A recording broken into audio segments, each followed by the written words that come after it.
Bienvenidos a una nueva inmersión profunda. Para quienes nos escuchan hoy, prepárense porque vamos a adentrarnos en una batalla verdaderamente épica. Y una que, fíjate, es completamente invisible a simple vista. Exacto. Invisible, pero que tiene consecuencias de vida o muerte. Estamos hablando de una guerra microscópica que se libra todos los días en las salas de cuidados intensivos y muy específicamente en las unidades de quemados de los hospitales.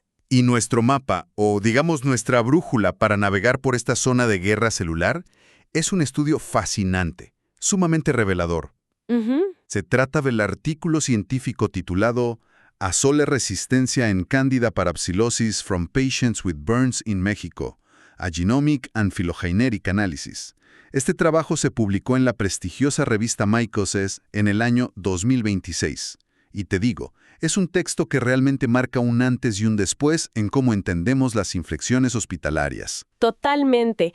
Y para que nuestra audiencia tenga claro el panorama desde el principio, el objetivo central de esta investigación fue identificar las mutaciones genéticas precisas que le otorgan a este hongo, la Candida parapsilosis, su resistencia a los medicamentos antifúsicos, específicamente a la familia de los azoles. Así es. Y todo esto estudiando cepas que fueron extraídas directamente de pacientes con quemaduras graves, en un hospital de referencia en la Ciudad de México. Entonces, la misión de nuestra exploración de hoy es desmenuzar cómo los científicos lograron rastrear el ADN de estos patógenos. Vamos a analizar qué variables clínicas y microbiológicas entraron en juego. Vamos a descubrir también las asombrosas estrategias evolutivas que, de verdad, usan para sobrevivir a nuestras medicinas. Y hacia el final vamos a dar un giro de tuerca bastante interesante para abordar la epidemiología molecular en su estado más puro y estricto. Así que bien, vamos a desglosar esto. Empecemos por el terreno de batalla. Claro, cualquiera que trabaje en un entorno clínico sabe que cuando un paciente pierde la barrera cutánea por quemaduras severas, las reglas de la microbiota cambian drásticamente. O sea, la piel es nuestra principal armadura. Es nuestra muralla, exacto. Y cuando esa muralla cae, lo que normalmente es una levadura pacífica que vive tranquilamente en nuestra piel, pues se vuelve un invasor letal. Y el estudio no solo miró la infección como tal, miró el contexto. Estaban analizando a pacientes con casi la mitad del cuerpo quemado y con sistemas inmunes prácticamente colapsados. Era, de verdad, la tormenta perfecta. Ojo con este dato sobre esa tormenta perfecta porque las estadísticas de este patógeno oportunista son escalofriantes. Las tasas de mortalidad global asociadas a infecciones invasivas por Candida parapsilosis en pacientes comprometidos oscilan entre el 14.5% y, escucha esto, un alarmante 47%. ¡Wow! O sea, casi la mitad. Casi la mitad. Una vez que este hongo entra al torrente sanguíneo de una persona con quemaduras graves, la situación se vuelve crítica en cuestión de horas. Sabiendo lo peligroso que es, tengo entendido que el equipo de investigación no se limitó a observar quién sobrevivía y quién no. Diseñaron un estudio sumamente riguroso para medir variables en 3 frentes distintos. Porque no solo midieron la infección, ¿verdad? ¿Qué buscaron exactamente? Fueron sumamente exhaustivos.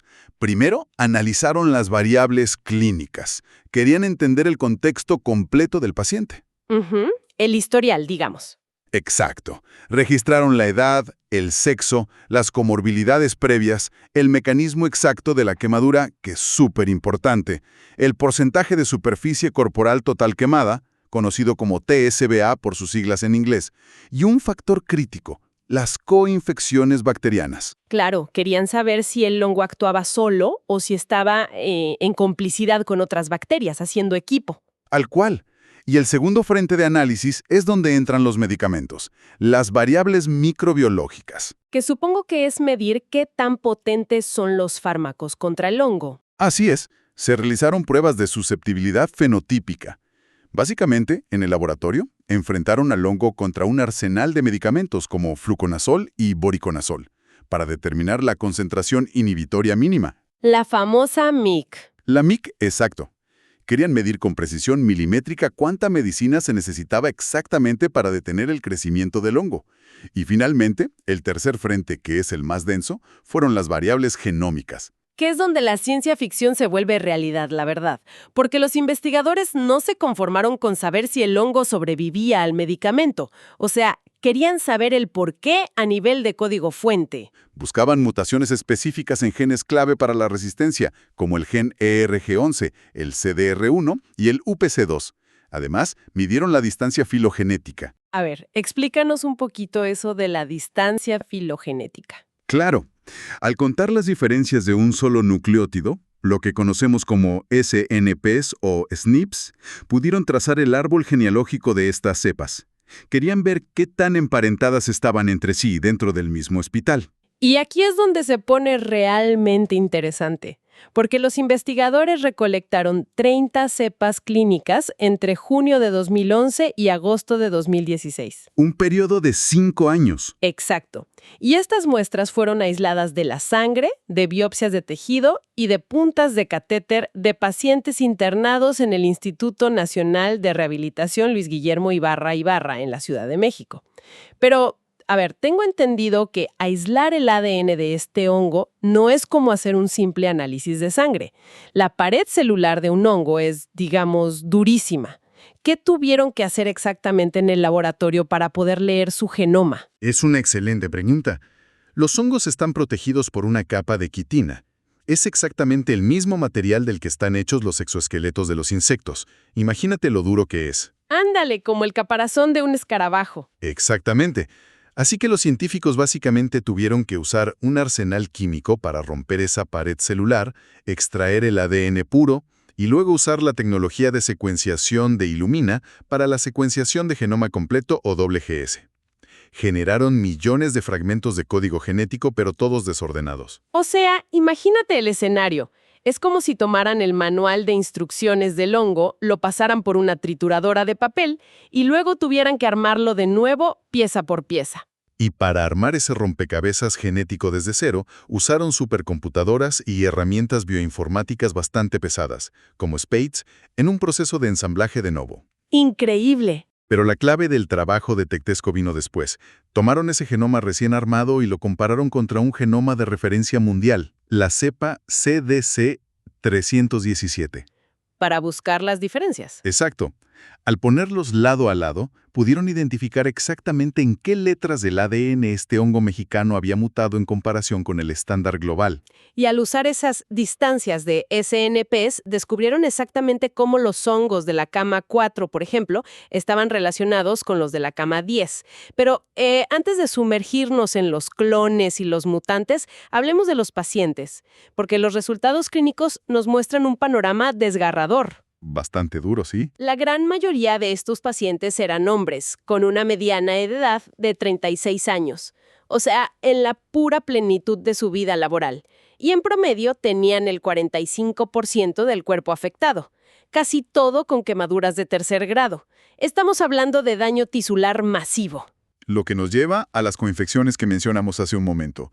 El 54% de estos pacientes no solo luchaba contra la levadura, sino que sufría de coinfecciones bacterianas con villanos temibles, cosas como Pseudomonas aeruginosa. Pseudomonas. Sí, el sistema inmune de estos pacientes estaba luchando en múltiples frentes simultáneamente. Estaban acorralados.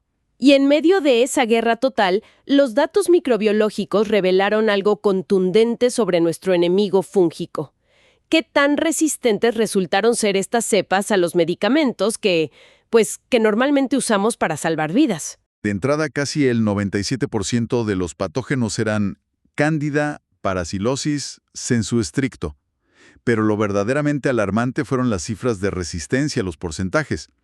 Descubrieron que un 33.3% de los aislamientos mostraban resistencia al fluconazol. Una tercera parte. Y un 30% al voriconazol. Oye, para que nos demos una idea de la gravedad de esto, a nivel mundial, las tasas de resistencia a los azoles en esta especie suelen estar entre el 4 y el 15%. Aquí estamos hablando de un tercio de las muestras. Es altísimo. ¿Qué hace un médico cuando un tercio de su arsenal terapéutico de primera línea simplemente se vuelve inútil? Es una cifra catastrófica, que cambia por completo cómo debe manejarse una unidad de quemados. Lo fascinante aquí es cómo los datos genómicos explican estas cifras tan elevadas. Cuando los investigadores construyeron este árbol genealógico genético de las 10 cepas que secuenciaron por genoma completo, descubrieron algo clave. ¿Qué encontraron? 9 de ellas formaban un grupo estrechamente emparentado, un clado monofilético. Evolutivamente hablando, venían exactamente de la misma rama familiar.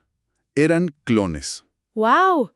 Un pequeño ejército de clones persistiendo año tras año en el ambiente hospitalario, y compartían lo que el estudio denomina el genotipo 1.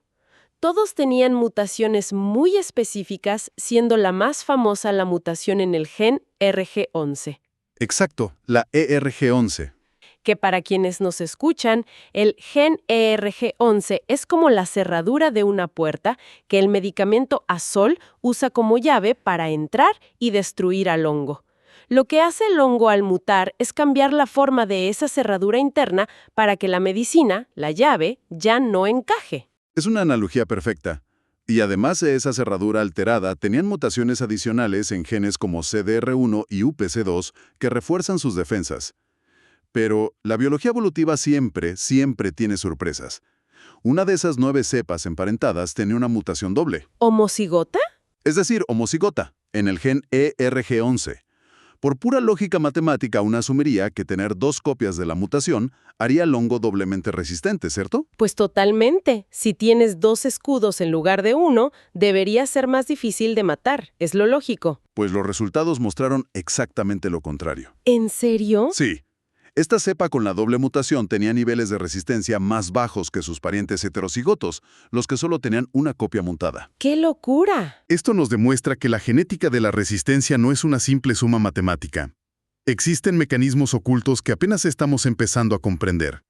Podrían ser factores epigenéticos o diferencias en cómo estos hongos construyen biopelículas viscosas para esconderse de los fármacos. Tener la mutación es solo una parte de la historia. Es un giro de tuerca fascinante. Y bueno, si ese hallazgo nos dejó con la boca abierta, el descubrimiento de la 10ª cepa secuenciada, el aislamiento etiquetado como H029, la verdad rompe todos los esquemas. Totalmente fuera de la gráfica. Sí, la cepa H029 es el verdadero lobo solitario de esta investigación.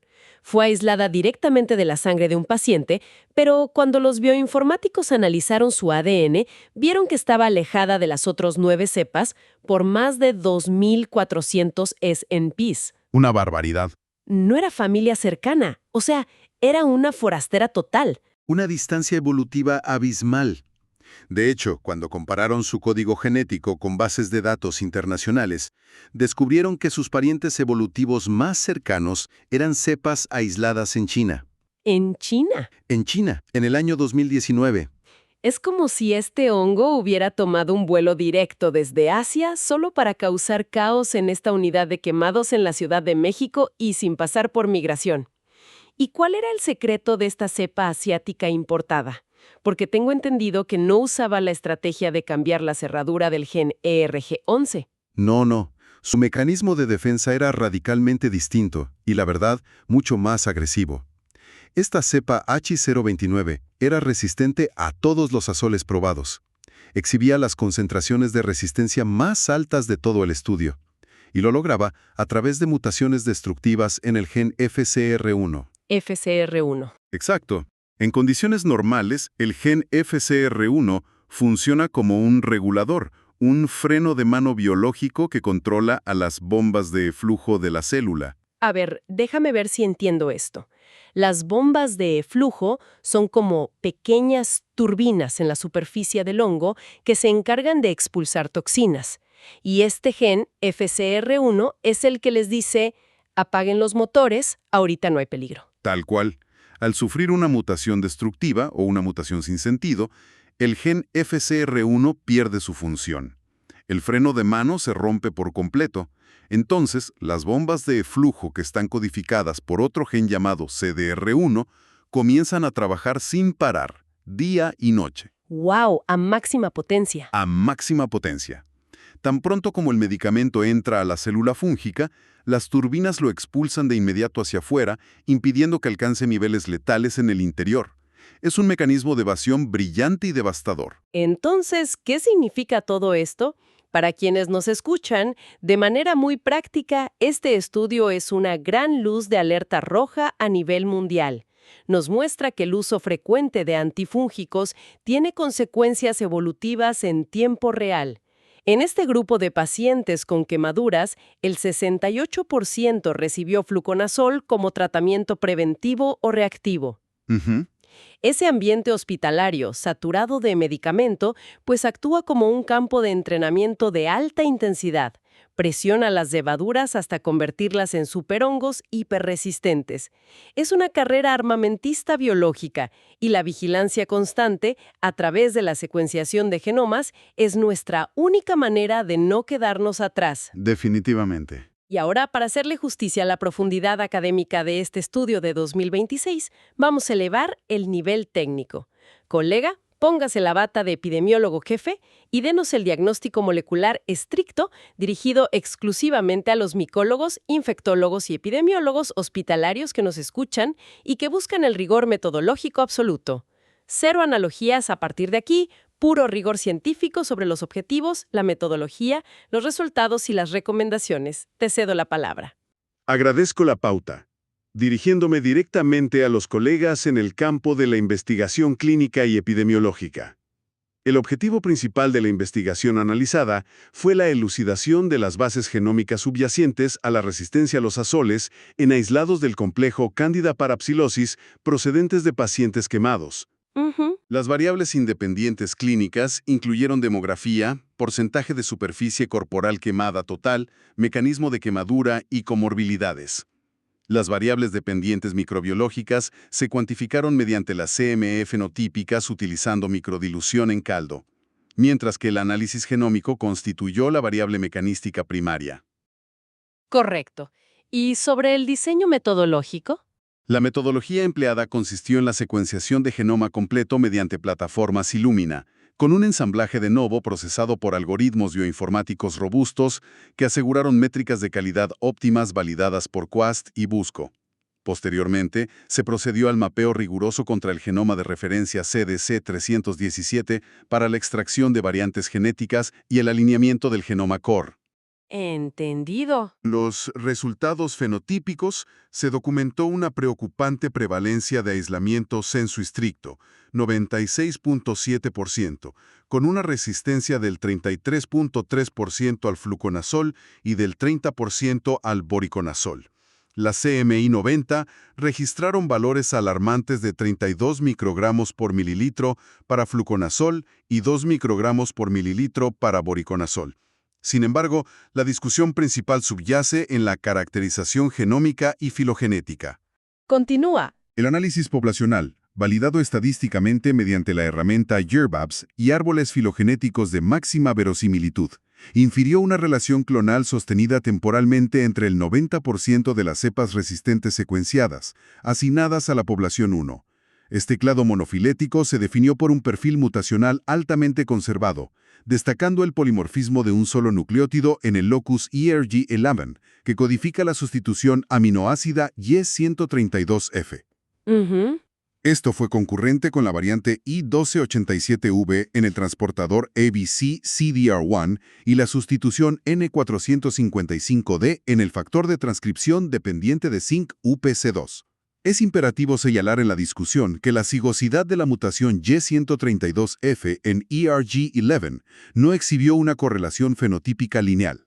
Interesante. Esto fue evidenciado por un aislado con genotipo homocigoto Y132F que paradójicamente presentó valores de CMI inferiores a los aislados heterocigotos, lo que demanda la investigación prospectiva de mecanismos pleiotrópicos adicionales. La epidemiología genómica de la cepa divergente, identificada como H029, representó el clímax fenotípico de este estudio. Claro, la H029. Su divergencia nucleotídica superó los 2.400 SNPs, demostrando segregación filogenética hacia clados predominantemente asiáticos reportados en 2019. Esta divergencia filogeográfica se correlacionó con la ausencia del mutante RG11. En su lugar, el fenotipo de panresistencia a azoles fue impulsado por mutaciones sin sentido, específicamente Q211 en el gen regulador transcripcional FCR1. Comprendo. La caracterización de esta mutación nonsense homocigota en FCR1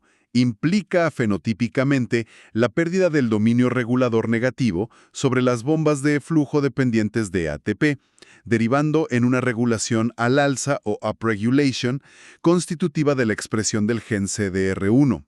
Adicionalmente, el estudio identificó una mutación heterocigota de pérdida de función en CAP1. De acuerdo. Dada la haplosuficiencia previamente documentada del activador CAP1 en la expresión de la bomba MDR1 de la familia de facilitadores principales, se postula que el fenotipo de resistencia predominante en este linaje diverge del eflujo dependiente de MFS, consolidando el papel central de la vía dependiente de ATP por sobreexpresión de CDR1 mediada por la disrupción de FCR1. Como conclusiones y recomendaciones para la práctica clínica y el control de infecciones, este perfil de resistencia, independiente de ERG11, subraya la absoluta futilidad de la vigilancia molecular centrada unifocalmente en mutaciones de la diana enzimática. Un punto crucial. Se requiere implementar prospectivamente la secuenciación genómica integral en programas de control de infecciones dentro de unidades de cuidados intensivos para la contención epidemiológica de clones circulantes. Además, la falta de proporcionalidad en la cigosidad alélica de ERG11 señala urgentemente hacia la necesidad de integrar estudios transcriptómicos y epigenéticos futuros para perfilar holísticamente la adaptabilidad fúngica bajo estrés farmacológico continuo.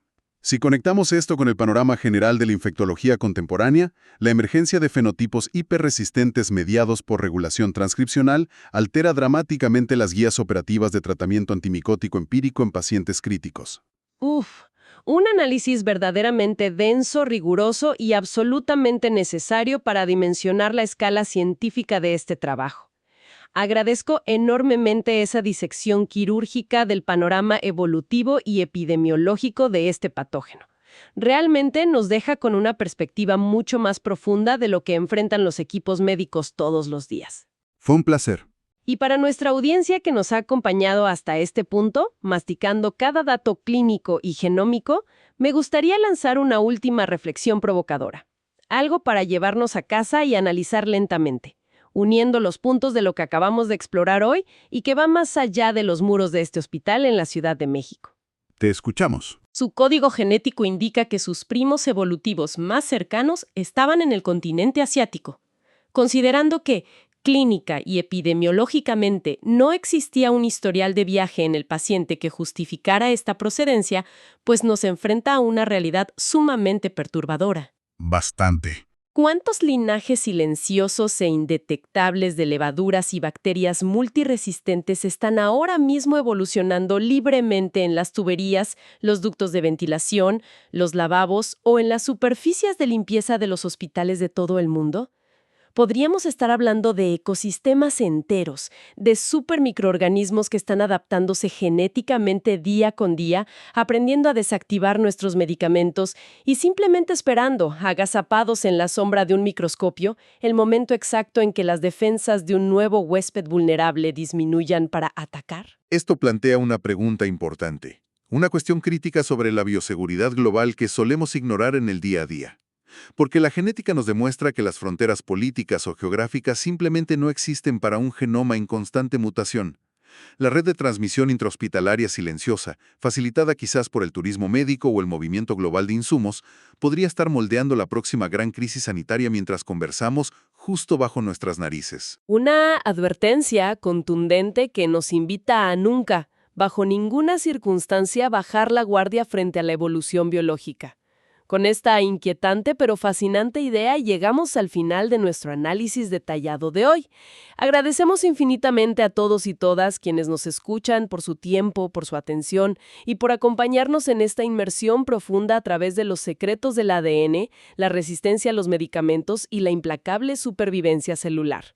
Mantengan siempre la curiosidad viva, cuestionen todo su entorno y nos encontraremos en nuestra próxima exploración. Hasta entonces.